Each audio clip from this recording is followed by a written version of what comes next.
নমস্কার, সবাই কেমন আছেন? বিপি ব্লগের নতুন একটি ভিডিওতে সবাইকে অনেক অনেক স্বাগত। আজ মঙ্গলবার, এখন ঘড়িতে বাজে সকাল 10:30 মতো। ভিডিওটা পোস্ট করতে আমার একটু দেরি হয়ে গেল, আমি ভিডিওটা এডিট করে উঠতে পারিনি তাই। তো যাই হোক, আজকে যাচ্ছি আমরা মেশোকে দেখতে। মেশোর প্রচণ্ড শরীর খারাপ, 15 দিন মতো হসপিটালে ভর্তি থেকে আসলো। তো যখন হসপিটালে ছিল তখন একবার গেছি, তো কালকেই ওরা বাড়িতে এসে, তাই আজকে আবার যাচ্ছি। তো আমাদের বাড়ির থেকে মাসির বাড়ি যেতে প্রায় 1.5 ঘন্টা মতো সময় লাগে। তো ভেবেছিলাম সকাল 8টাতেই যাব, তো সকালবেলা বেরোতে পারিনি। বেরোতে বেরোতে এই 10টা বেজে গেছে বৃষ্টির জন্য। তো রাস্তাতে ব্রেকফাস্টটা করে নিচ্ছি। আর এদিকে দেখুন গ্রামের পরিবেশটা কি সুন্দর না, কি ফাঁকা রাস্তা, শান্ত পরিবেশ, আর চারিদিকে সবুজে সবুজ। তো হাইওয়ে দিয়েও কিন্তু যাওয়া যায়, তো এদিক দিয়ে গেলে পরেও হাইওয়েতেই উঠতে হবে, যতটা যাওয়া যায় আর কি যাচ্ছি। আর আজকে জানেন তো, মানে দেরির মধ্যে দেরি। আগে একটা গেট পড়েছিল, তারপর রাস্তায় খাওয়া দাওয়া করলাম, তারপর এখানে এসে দেখছি তাও গেট পড়েছে। মানে আজকে গিয়ে আজকেই ফেরার কথা, তো তাই ভেবেছিলাম একটু তাড়াতাড়ি গিয়ে তাড়াতাড়ি আসবো।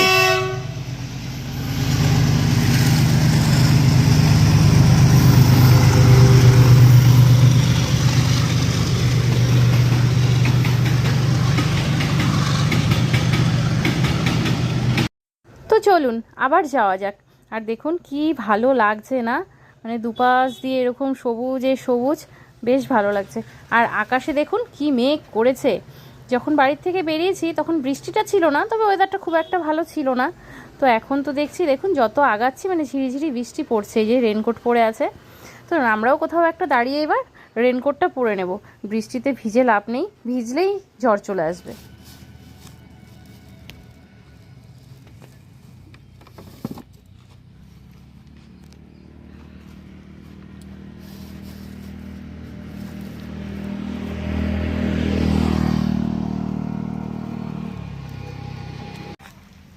এই যে দেখুন রেনকোট পরছে, আর এদিকে যে আমিও পরে নিলাম রেনকোট।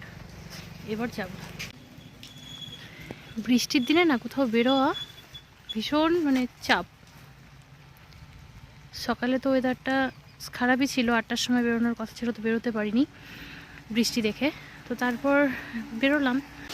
এই দেখো বৃষ্টি, আমরা ঢুকে গেছি মাসির বাড়িতে, এখনও বৃষ্টি কমেনি। তো এখন একটু কমেছে, রাস্তায় আমরা আরও বেশি বৃষ্টি পেয়েছিলাম। এই যে মেশোকেই দেখতে এসেছি আমরা। মেশো এখন ঘুমাচ্ছে, প্রচণ্ডই অসুস্থ। 15 দিন হসপিটালে থেকে আসলো।